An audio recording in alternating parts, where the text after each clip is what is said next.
All right, well, thanks. I just like this better than doing a scrum, than these people, in the scrum, they stand so close to me, and I don't know who they are. They sneak up on me, so we're not going to do a scrum. We'll just do this, and you guys get to sit down. You probably like that, right? And all the cameras fit, so. Anyway, I don't know. Beth said I did too many press conferences last week, and is this thing on? Is it on? Or do I have to push this? No? Did I screw it up by pushing it? No. Okay. It doesn't work. It's just on. It's a prop, huh? But I just figured, Beth said, you can't do them every day. So we didn't. We waited till the end. And Beth said, you know what was nice? Speaker Leonard used to brief the media every week at the end. So we decided at least this week we would do that. We'll see. And if you people show up, maybe we'll do more of these. Never know. I don't know, though. I mean, sometimes I like to do it on Tuesday, sometimes Tuesday, Wednesday, and Thursday. So, yeah, no, and I wish Zach Gorchow was here, but he's not here. Can you get him to come to one of these? I mean, he's here vicariously. Just, yeah. In his job, you have to do a lot of business development, too, don't you? Yeah, he's working. So, no, but Zach put out this thing, and it said, will you quote it? So these were the latest committee assignments, because we waited until after Wednesday. It said if we did it before Wednesday, it'd be the latest committee assignment since like 1975. But if we waited until after Wednesday, it'd be the latest committee assignments in the history of Gongwer's records, which goes back to like 1960 something.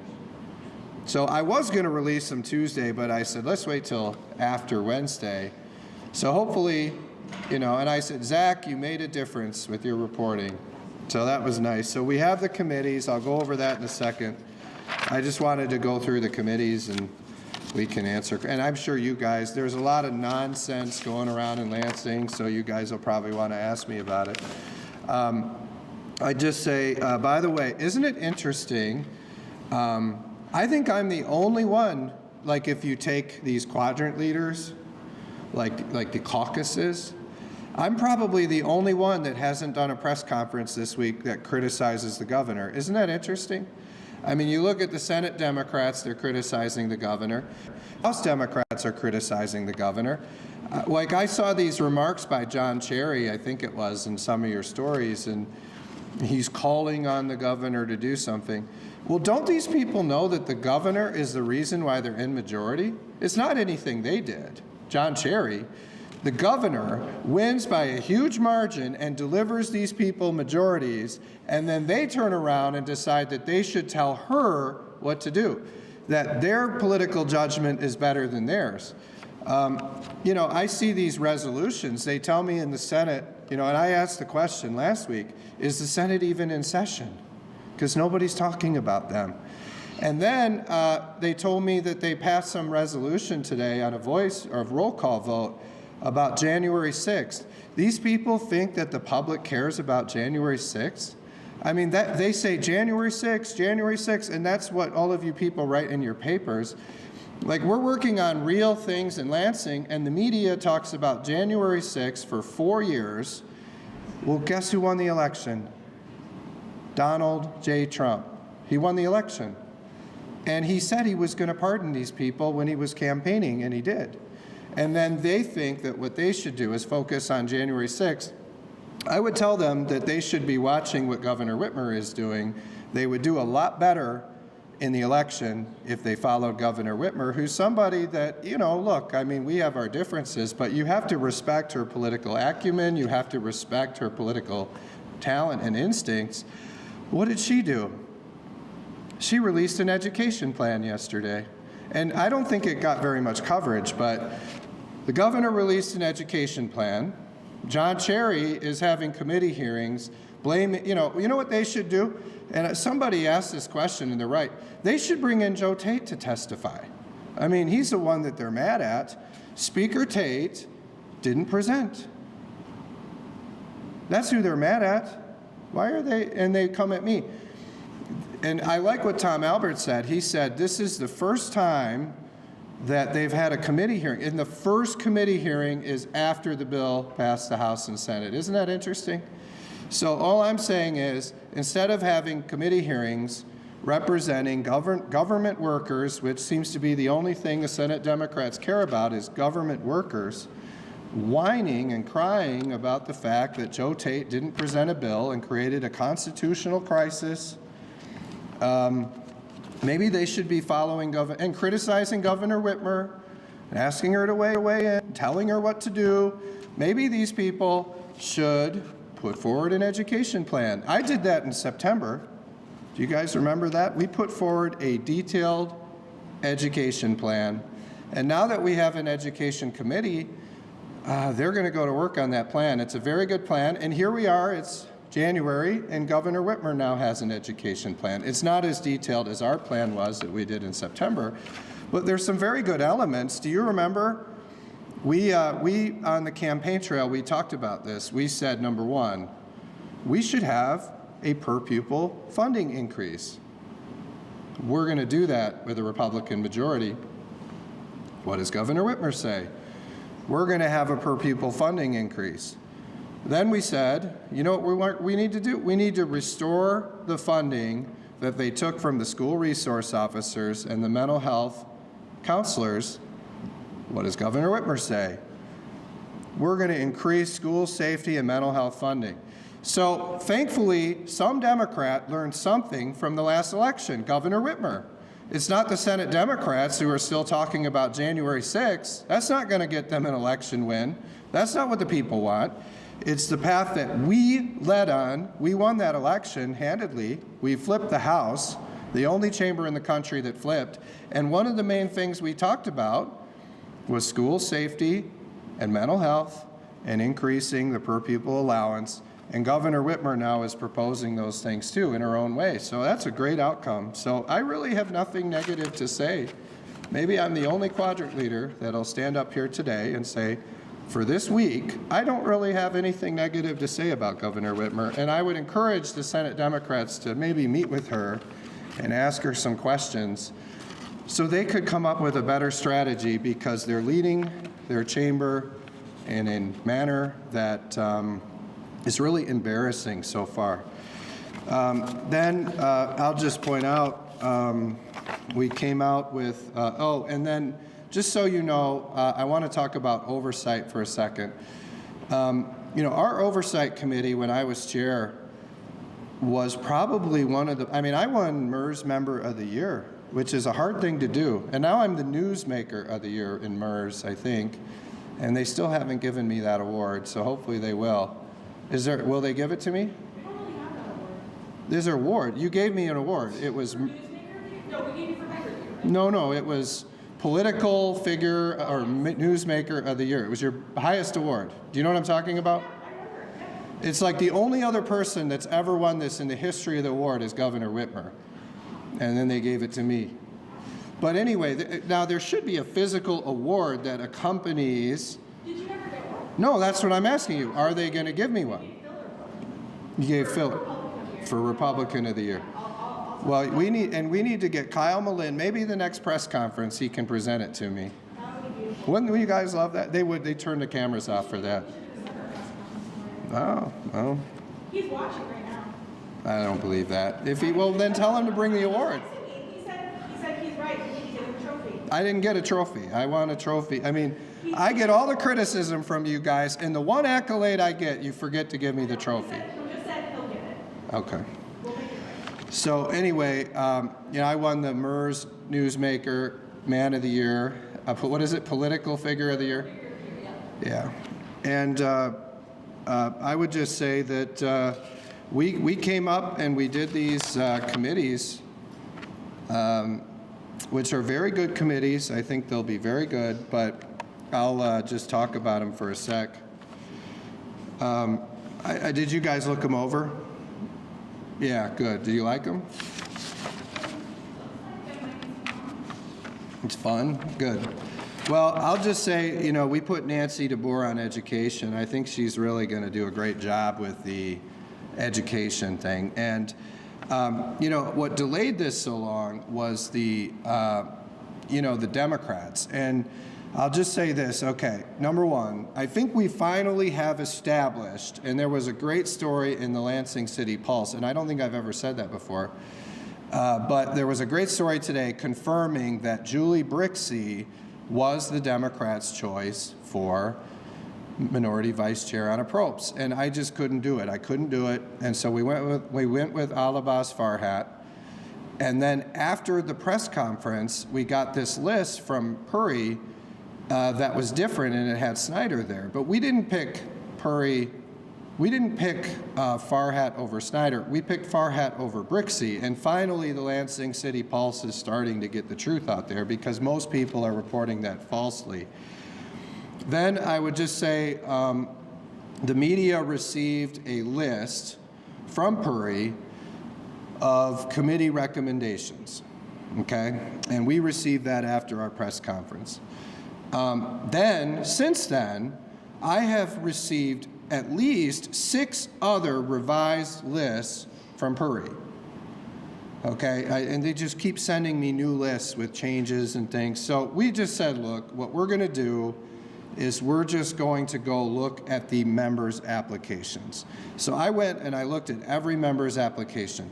And I looked at why, you know, what they were interested in, what committees they were asking for, what they wanted to achieve in the term, and then we slotted every single Democrat based on their requests. And there were a lot of Democrats that Puri was trying to punish, and I think you can look at, you can start by looking at the difference between his public list and our public list, and you can start to see some of the Democrats that he was punishing. And then I won't even talk about the secret 6 lists that he sent us where he was punishing others. So we just said, look, the games need to stop. I mean, what is this? You know, it used to be the minority party would just send a list to the majority party and the majority party would adopt the list. What you see with Puri is this weird game he plays where he goes to a member, tells the member, I'm going to ask Hall that you do this, tells his caucus something different, and then comes to me, I say no, and that's how he manages that member, and he doesn't tell his caucus that. And then the caucus, he says, Will Snyder, Will Snyder, Will Snyder. But he told Brixey something else, and he's trying to blame me. So that's not how I ran my caucus as minority leader, because I knew if I lied to my members or I tried to punish my members, the other party would just come out and tell the truth. So I just treated them all truthfully and fairly. So that's why we just said Puri can't handle this. He's drowning right now. I don't know what these 6 lists are that keep changing. We saw similar things with their seating charts and their parking spots. We just placed them, and I think we did it in a manner where the institution is going to work very well. I think there are a lot of great assignments on here. So I mean, you look at like the Health Policy Committee, you know, Kurt Vanderwall just has so much experience as the Health Policy Chair in the Senate in the past, and I know Karen Whitsett's going to do a great job as the Minority Vice Chair of that committee, really working to find bipartisan solutions to help make our state healthier. You look at some of these other committees like the Transportation Committee. You know, Pat Outman was our lead on transportation in the past and did an incredible job. And really, transportation is going to be one of the most important issues because not only are you doing transportation in the sense of funding our roads, which I think is something that'll get done before I'm done as Speaker, but also if we just give them more money, what are they spending it on? Are they spending it the best that they can? Some of you have written stories that it costs more money to build roads in Michigan than other states. Peter Herzberg's going to do a great job as the minority vice chair of that committee. I'll just say on the Energy Committee, you look at Pauline Wenzel, not only are we going to have to repeal the crazy law that the Democrats passed to ban natural gas and go 100% wind and solar by 2040, but we're going to have to write the next energy law for this state, a modern energy law, and Pauline will do that along with former Speaker Joe Tate as the minority vice chair. You look at the Families and Veterans Committee. with Kathy Schmaltz. There's probably no one I've met who cares more about, children and families and fighting for the people that don't have a voice, like Kathy Schmaltz. And I think that Stephanie Young will do a great job as her minority vice chair, a really good job on that. I can go on, but, the Regulatory Reform Committee, I think, will be a very good committee. You look at Joe Aragona. I mean, he's been a staffer up here. He's been a member. He's really one of the better members with the press. I think he does a really good job. And with Liberati there as the vice chair, I think he'll do a really good job. I don't think you people quite understand the Rules Committee. The Rules Committee is going to be a very powerful committee. And they're going to make sure that these bureaucrats are reined in and that they don't get to set all these crazy rules. They're only going to set rules that are very specific. And then when a bill is sit on the floor for a long time, it'll go back to rules, and the Rules Committee will be there to fix it. And you look at that committee, we have some really key people on that committee with Schuette and Aragona and Wenzel and Martin and Posthumus and DeBoer.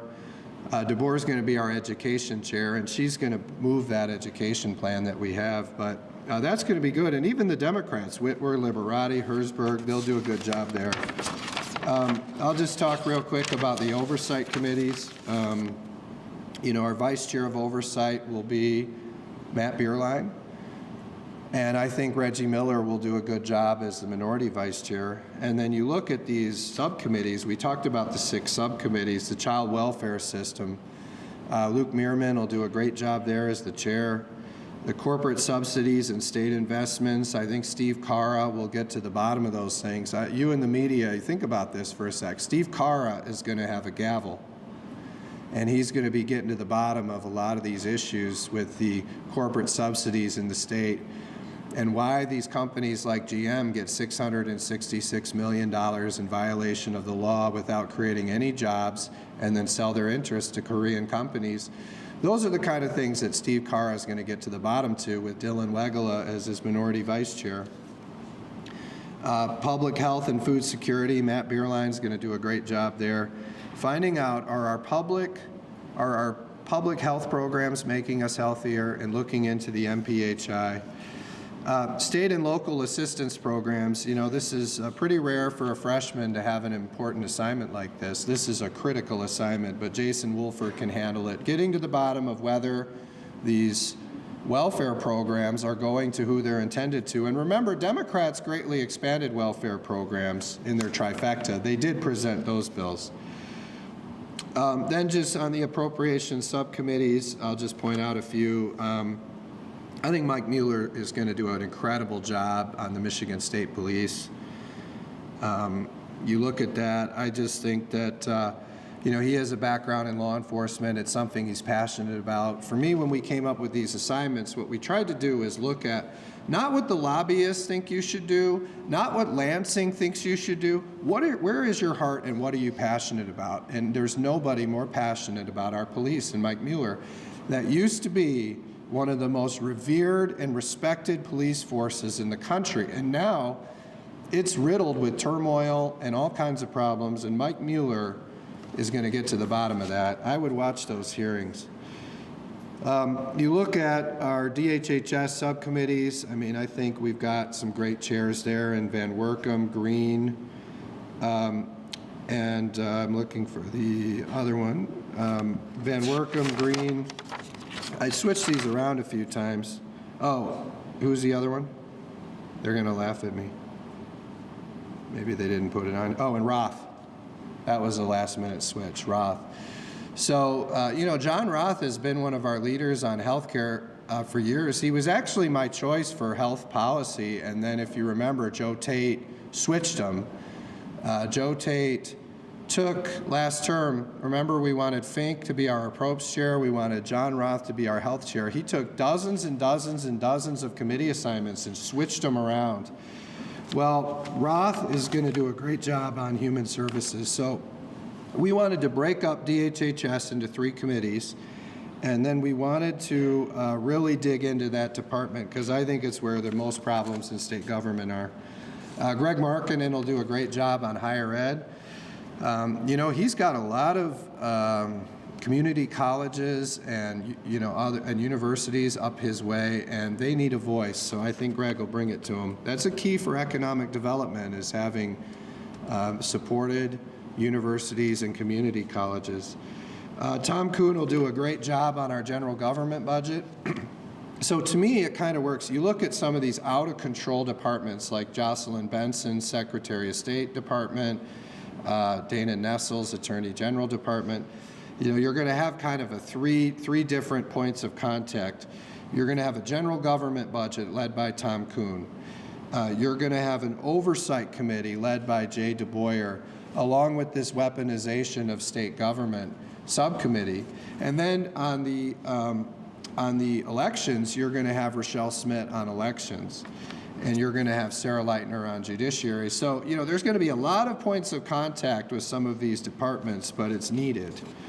I'm really looking forward to see what Ken Borton does as our agricultural and DNR director. I think he's going to do, he should be the DNR director someday, but right now he's just the subcommittee chair. He'll do a great job there.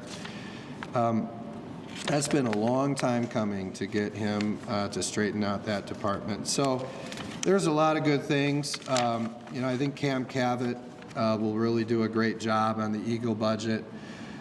We got a lot to do there. There's water infrastructure needs, there's contaminated sites, and we need a little more balance there. These guys are more like, we don't need business in our state, so we're going to do some there. So I'll stop there, and if anyone has any questions, they can ask them. So I don't know if there are any.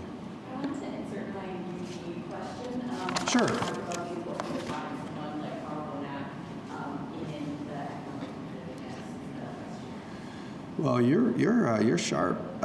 You're right. No, there's a reason that I put Carl Bonak on economic competitiveness, and the reason is, you know, our Upper Peninsula is different than the rest of the state, and we don't just need an economically competitive Lower Peninsula. We need an economically competitive Upper Peninsula too. And that voice from Carl Bonak is going to be a big deal on that committee as he brings the voice of the Upper Peninsula to Lansing and says, look, this is what we need to do to make the Upper Peninsula economically competitive too. And we're going to listen very carefully to the perspective that Carl Bonak brings to that committee.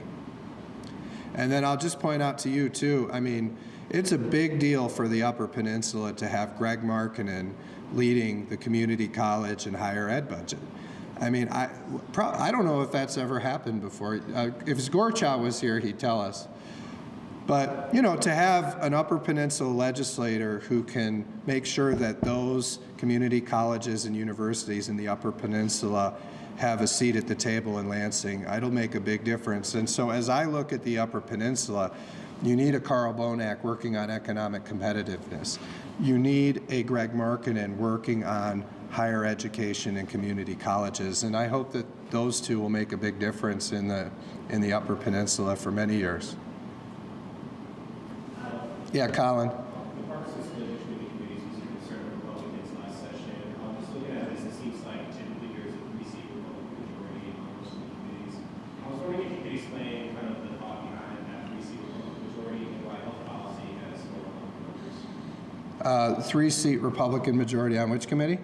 On most of them, it seems. Yeah, so this is what I tell you. We had a decision to make here when we looked at the committees, and I would encourage you to look at the committees the way Tate did them versus the way we did them, and I think you'll actually see in most cases our majority is smaller. My recollection is that they had a two-seat majority on health, so we kept it.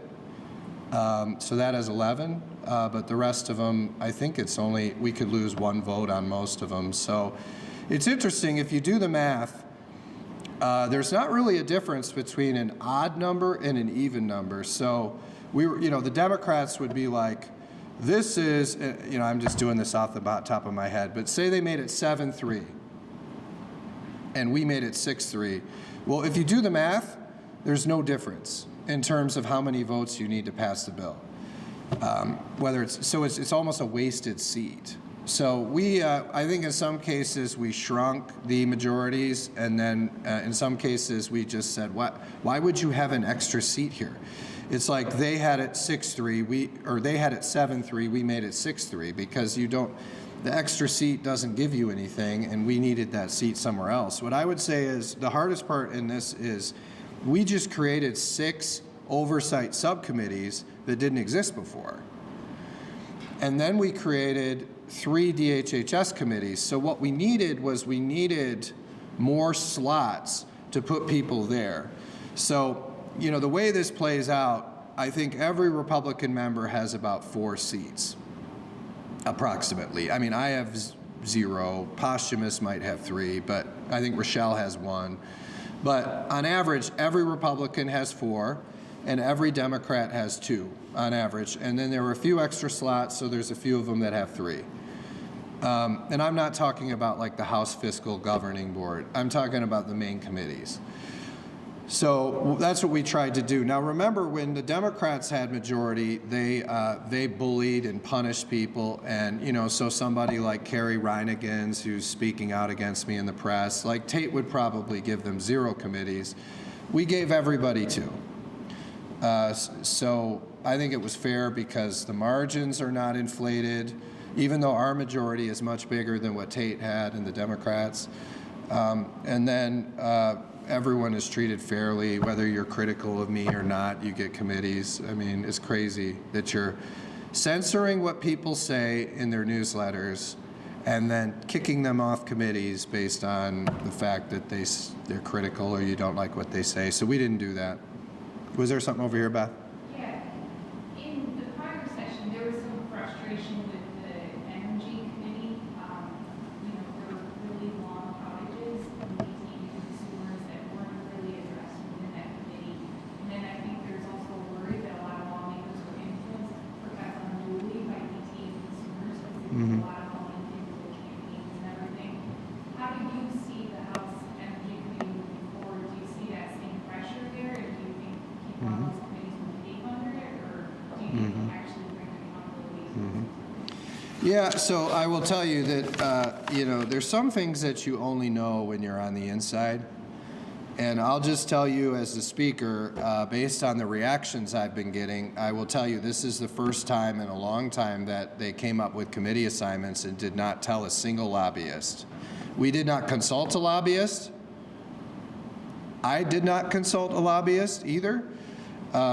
We did not share them with any lobbyists. We shared them with the members. So I did not receive any feedback from any lobbyist on these committees. And that was one of the reasons I did them this way, is I didn't want lobbyists influencing these committees because they should be based on the merit of the members. So when you look at this committee, just something I want to point out. You see Betsy Kofi is on there. Julie Brixey's on there. Myers Phillips is on there. So, you know, I think when you look at this committee historically, you might not have seen those people, and you probably may not have seen those people when you look at what Puri recommended. So, the public version, not the 6 after where he did more punishments. So I'll just say, for me, you look at this history, right? When Joe Tate and the Democrats controlled the House, they would censor members for speaking out against DTE. We saw that with Dylan Wegela. Dylan Wegela said something negative about DTE, and he was censored. And the House Business Office said, you are not allowed to say anything negative about DTE from your office. So what we tried to do was present a committee that's going to be more balanced. I mean, look, I personally believe that we need to have a strong grid. And I hope the Energy Committee and the Homeland Security Committee will look into how do we strengthen our grid, how do we protect it, how do we make it strong grid. But on the other hand, I don't think members should be on a committee because the utilities don't want them. You know, like I don't care if the utilities want them or not. I didn't ask their opinion. I just said I think these are the most qualified people to be on energy, whether they like the utilities or not. And some of them have been critical of utilities. I mentioned some of them. And my hope is they'll number one, repeal the energy bill, which the utilities pushed, that ban natural gas and is going to force us to windmills and solar panels by 2040, and replaces it with a modern, balanced energy policy.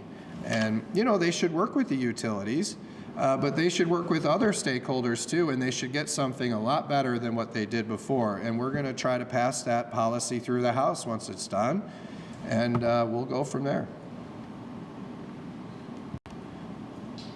Other questions? Yeah, go ahead. Uh-oh, I know who you are. This is going to be a tough question. On transparency, Cara and Wendella had a press conference today about the bills they want, non-disclosure, you have all the oversight committees. The FOIA bills, you talked about them a couple of weeks ago, and it didn't sound too optimistic that, you know, they've been trying for a long time and whatnot. They came out of the Senate, now do you have any plans to vote on the FOIA? Yeah, so now I'll just say, number one, you know, I don't like the non-disclosure agreements. I believe that's what Cara was talking about with Wegela, our new chair and Democrat vice chair of the Corporate Subsidies Committee, that's going to be one to watch. And by the way, neither one of them knew it when they did that press conference. But, you know, and I happen to agree with them on the non-disclosure agreements.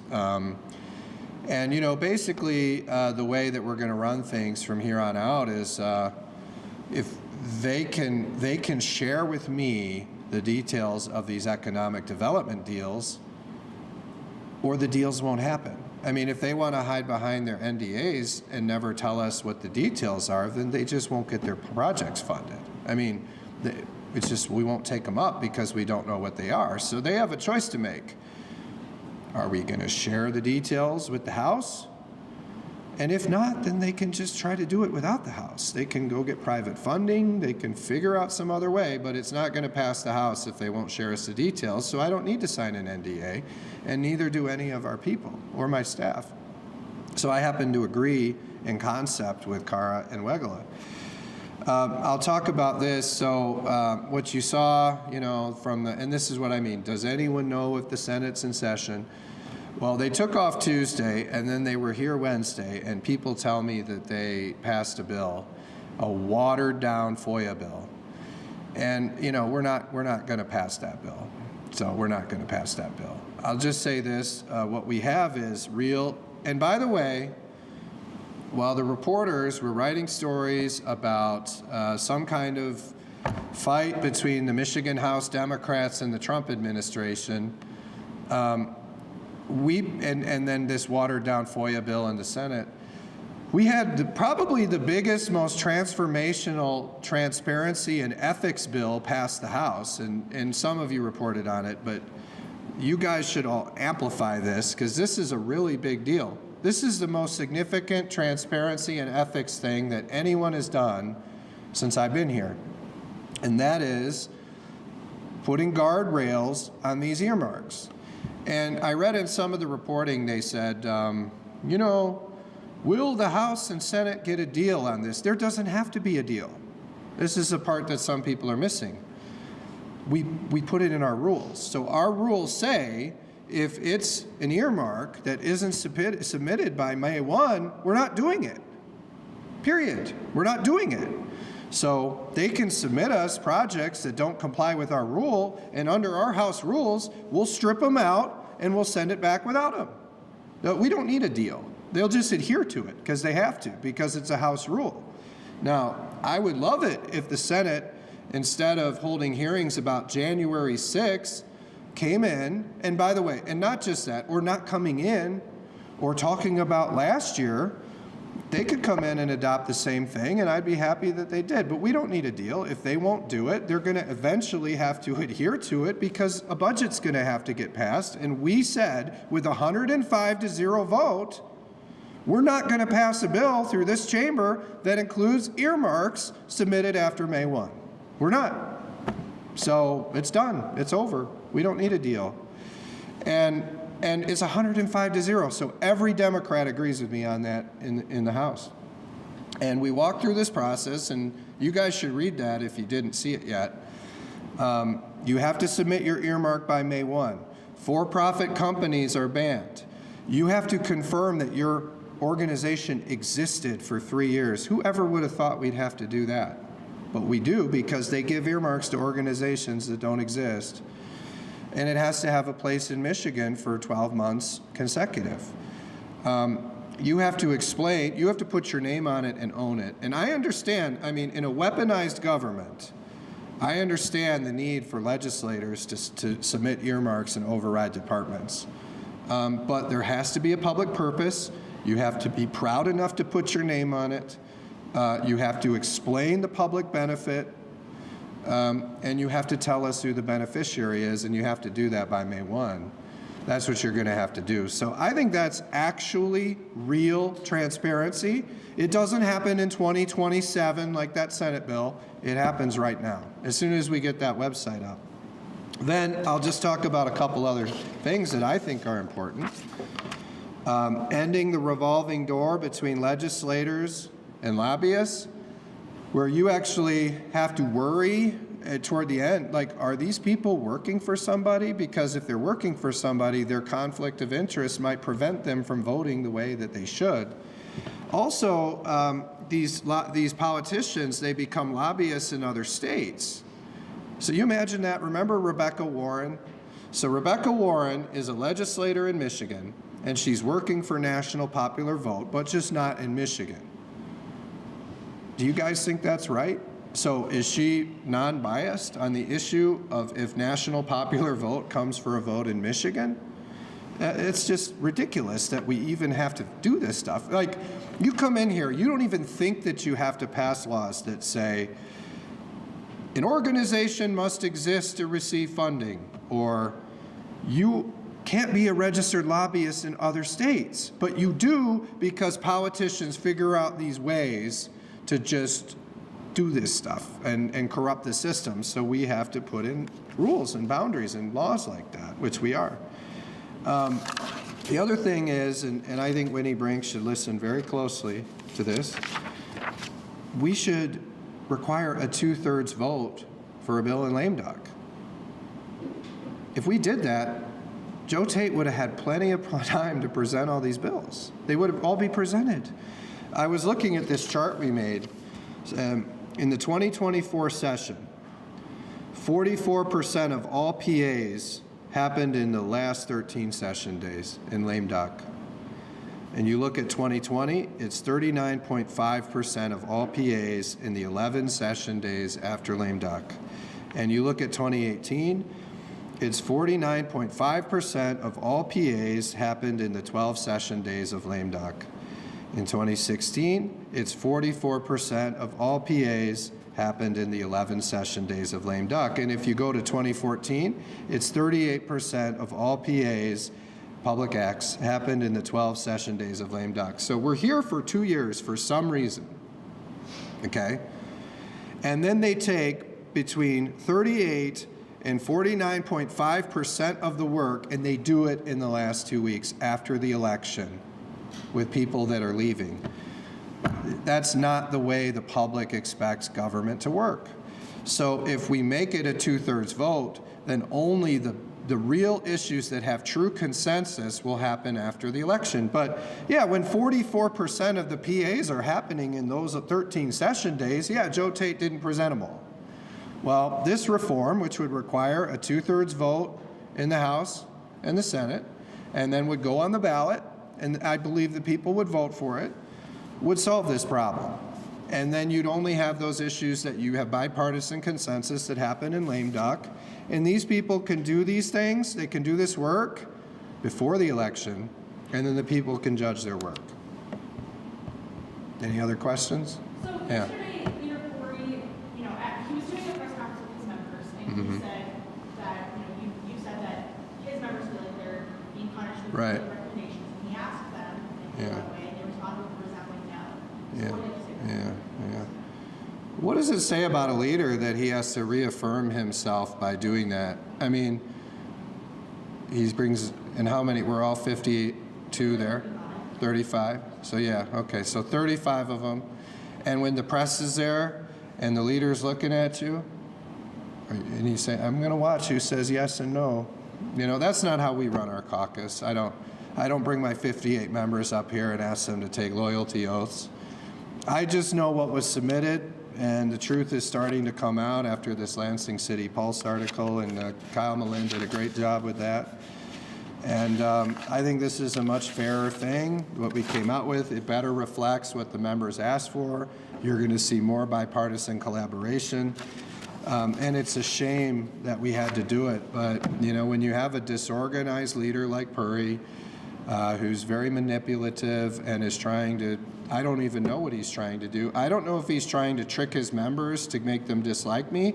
So it's like, I'm going to get power by telling my members that Matt Hall's a bad guy, so he's like misleading them.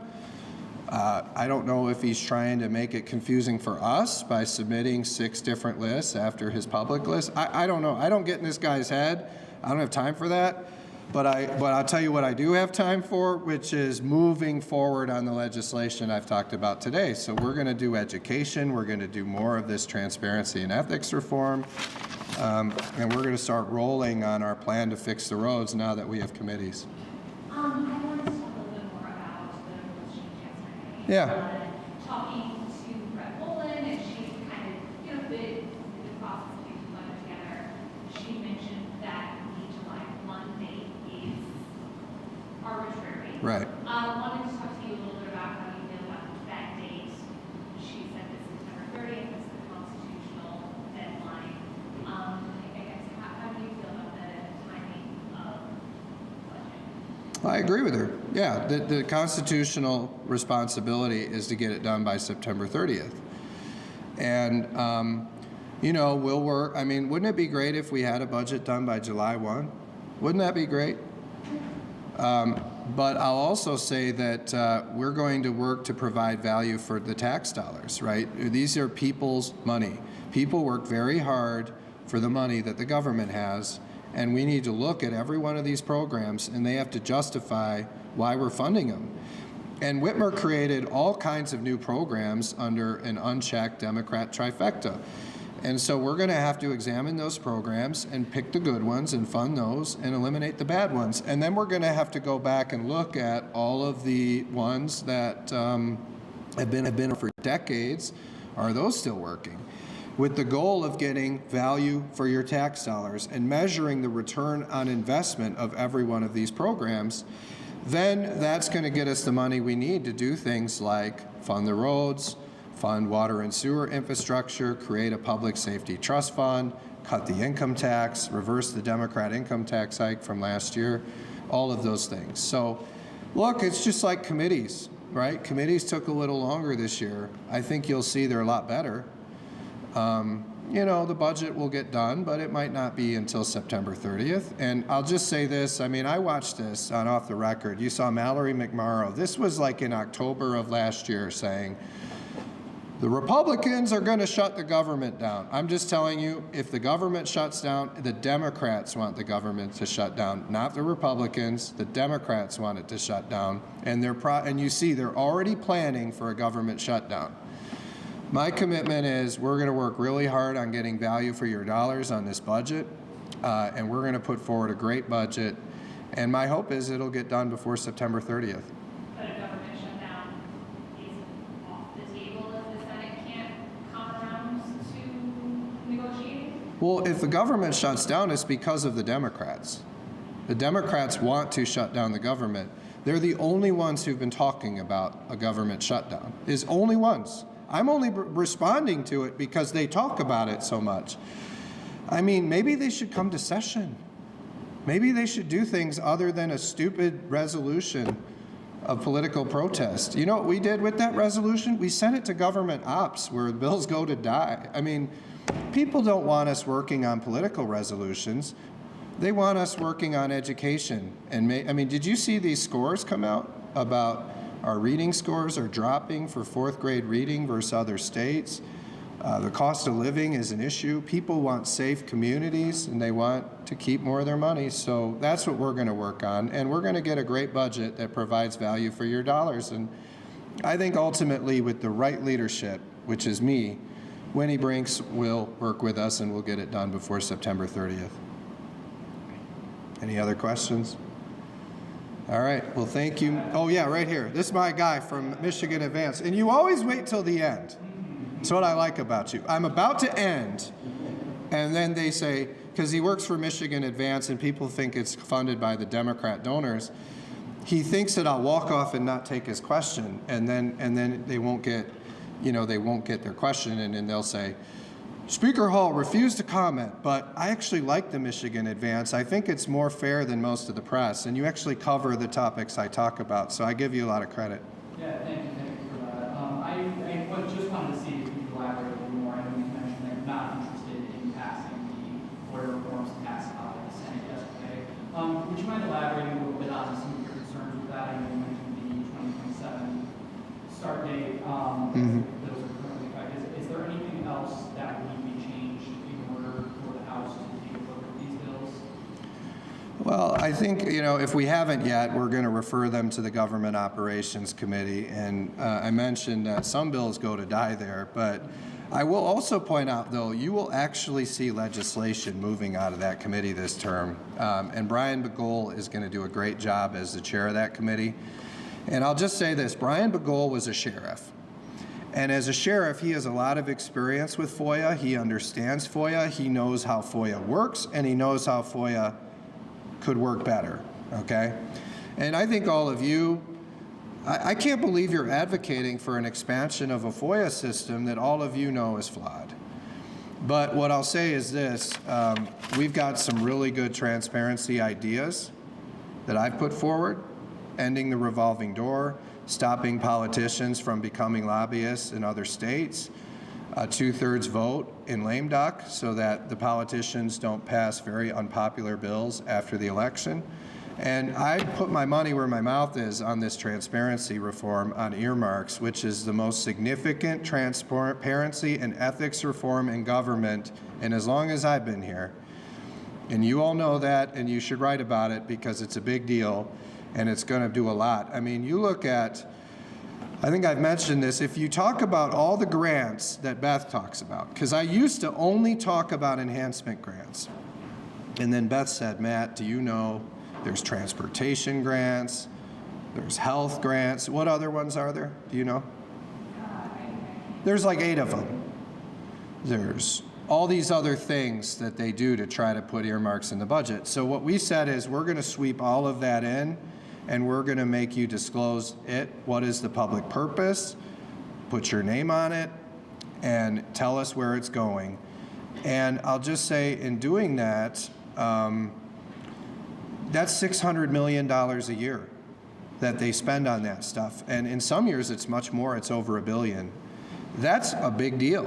And so I hope that you all write about it and talk about it on your shows. All right? Thanks, but as Thanks. far as, just subjecting the governor and legislature to FOIA, is there any room for that in the House? Well, like I said, I mean, we're not going to move this Senate bill. I've put forward a lot of transparency bills, ending the revolving door, bringing true transparency to earmarks. You look at what I'm doing with the 2/3 vote in lame duck. I think those are really true transparency and ethics reforms. We'll see what the committee does, but this FOIA reform is a very low priority for me. So thank you.